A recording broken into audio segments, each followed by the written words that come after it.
Olá, alunos e alunas do Centro de Ensino Alves Cardoso. Sejam todos bem-vindos a mais uma aula de língua portuguesa e literatura. Na aula de hoje, dando prosseguimento ao estudo da literatura colonial brasileira, vamos abordar o Barroco. Bem, antes de mais nada, é preciso saber que o Barroco é um movimento literário que ocorre logo depois do quinhentismo brasileiro. Pegando no contexto mundial, especialmente o europeu, é um movimento que se dá logo após o movimento chamado de classicismo, renascença ou renascimento. Bem, nós temos aí na página 55 do livro didático de vocês o seguinte início: o Barroco já prenunciado no maneirismo. Aí maneirismo renascentista. Logo, vocês notam que a expressão renascentista remete a renascimento ou a renascença. Bem, mas o que seria o maneirismo? É um outro movimento literário? É algo dentro de uma vertente dentro de um outro do movimento renascentista? Bem, o maneirismo é uma espécie de movimento ou de estilo artístico que surgiu na Itália, por volta lá do século XVI, que ele está colocado justamente entre a Renascença e o Barroco. Bem, como nesse período entre a Renascença e o Barroco, a Europa passava por diversas transformações políticas e econômicas, vivendo especialmente os movimentos de reforma e contra-reforma, havia toda uma indefinição não só no campo político, econômico, como também no campo cultural. E o artístico, logicamente, que está englobado nessa situação. Então, essa expressão artística, ela vem o quê? Manifestar essas contradições, que estavam convulsionando, estavam permeando a vida europeia nesse período aqui, do século XVI. Então, para compreendermos o maneirismo, é preciso entender que ele se dá entre o Renascimento, aqui, o classicismo renascentista. Toda vez que você vê essas expressões, classicismo renascentista, renascimento, renascença, tudo é a mesma coisa. Então ele se coloca entre o Renascimento e o Barroco. Mas por que não enquadrá-lo como um outro movimento artístico?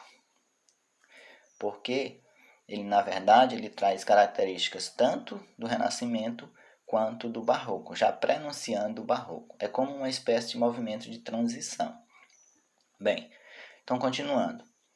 Então, por um lado, para caracterizá-lo, por um lado, as mudanças de valores morais, de estilo de vida e de ordenação social, consequência da vitória do capitalismo mercantil e da função das colônias ultramarinas, que já vimos nesse primeiro momento, que um pouco antes aqui de se dar o Barroco, a expansão ultramarina ela é bastante forte, Tanto é que no último movimento, o quinhentismo, nós vimos que esse movimento de expansão territorial, através das colônias, ele se dá de maneira muito forte.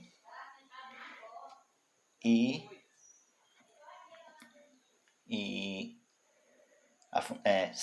por outro lado, os conflitos religiosos, cuja expressão maior foram a reforma protestante e a contra-reforma. Então, mediante essas duas situações históricas, de expansão ultramarina, de expansão desse mercantilismo, desse capitalismo mercantil e a fundação dessas colônias, estão justamente esses movimentos, esses conflitos religiosos, que estão especificados aqui, aqui do ladinho, nesse box. Por exemplo, especifica aí o que é a reforma, que é um movimento religioso que se deu no século XVI, que deu origem ao que nós chamamos de protestantismo. Então, tiveram 3 vertentes mais incisivas, né? A vertente luterana, né? Encabeçada por Martinho Lutero, a vertente calvinista, encabeçada por Calvino, e a anglicana, que se deu na Inglaterra. Bem, então, já a Contra-Reforma, nós temos aqui, que é um movimento justamente de combate, né, vamos dizer assim, aos ideais reformistas, né? Então, é um movimento de reforma empreendido dentro da Igreja Católica, é uma resposta à reforma protestante, né? Fazendo, entre outras medidas, né, reavivando essa fé católica e buscando corrigir, né, os abusos de alguns padres católicos, né, algumas posições doutrinárias que eram bastante rígidas e principalmente esses excessos, né, produzidos por alguns padres católicos, que veio a desencadear a reforma, na verdade. Então, tudo isso, nesse cenário, inicia-se ou permeia o momento entre o classicismo renascentista e a arte barroca.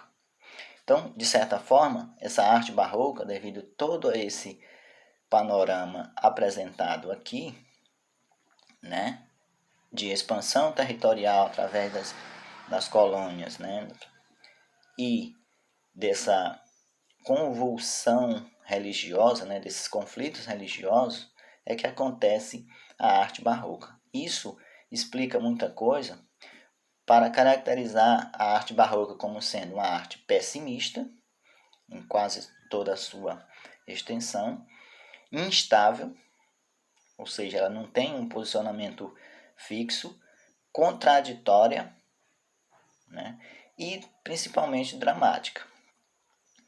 Certo. E aí, explicando as características do barroco, nós vemos aqui que uma das principais, todas as características estão sintetizadas aqui nesse primeiro parágrafo. Então, a irregularidade, em contraposição à simetria, ou seja, como estão no movimento de dualidade o tempo todo, ou seja, de movimentos contrários, tanto é que nós veremos mais à frente que as duas vertentes, né, que vão dominar o estilo barroco serão o cultismo e o conceptismo, que são 2 polos, vamos dizer assim, bastante opostos mesmo, né? 2 posicionamentos, 2 estilos literários bastante opostos. Então, a regularidade, em contradição à simetria, e a regularidade. Regularidade de quem? Do classicismo. É a marca do novo estilo, né? Essa contraposição que expressa o pessimismo, repare como bate aqui, ó, o conflito, o desequilíbrio entre a razão e a emoção. Porque enquanto o classicismo primava pela razão, pelo equilíbrio das coisas, o barroco ele está entre uma coisa e outra, né? Sempre em movimento contraditório. Então, literariamente, que é o que nos interessa mais diretamente, seus grandes recursos estilísticos são a metáfora, né, que são as figuras de linguagem, né, que nós veremos inclusive em algumas produções mais à frente, ao fazer esse estudo. Que mais? Revelando a tendência do barroco à alusão e à descrição indireta, através daquelas comparações sem necessariamente estabelecer uma comparação através das palavras como, enfim, uma comparação, uma descrição indireta. A antítese e o paradoxo, né? Exprimindo a coexistência angustiada de ideias e sentimentos opostos e contraditórios. Repare que a ideia de oposição, de contrariedade, ela está o tempo todo dentro desse estilo aqui, dentro do barroco. Há também o uso constante da figura de linguagem hipérbole, expressando a perplexidade diante do mundo e da vida. Então é quase sempre o autor barroco, ele é exagerado. Para isso ele faz uso da hipérbole. E o hipérbato, que é o tempo todo, as frases, como elas primam principalmente dentro do estilo cultista, eles primam pelo jogo de palavras, é constante dentro dos versos a inversão da frase e mesmo dentro dos textos em prosa, que eles chamam de valorização não da mensagem, mas de como ela é falada. E, por fim, as contorções da alma, ou seja, esse conflito o tempo todo entre a religião e a vida normal, né, das coisas. Então, as duas tendências que aparecem dentro do estilo barroco estão aqui, que é o cultismo e o conceptismo. Embora elas constituam estilos diferentes, elas coexistem muitas das vezes até no mesmo autor e às vezes até numa mesma composição. Pode dentro de uma mesma obra literária coexistir tanto um estilo quanto o outro. Mas isso nós vamos detalhar no nosso próximo vídeo. Até lá!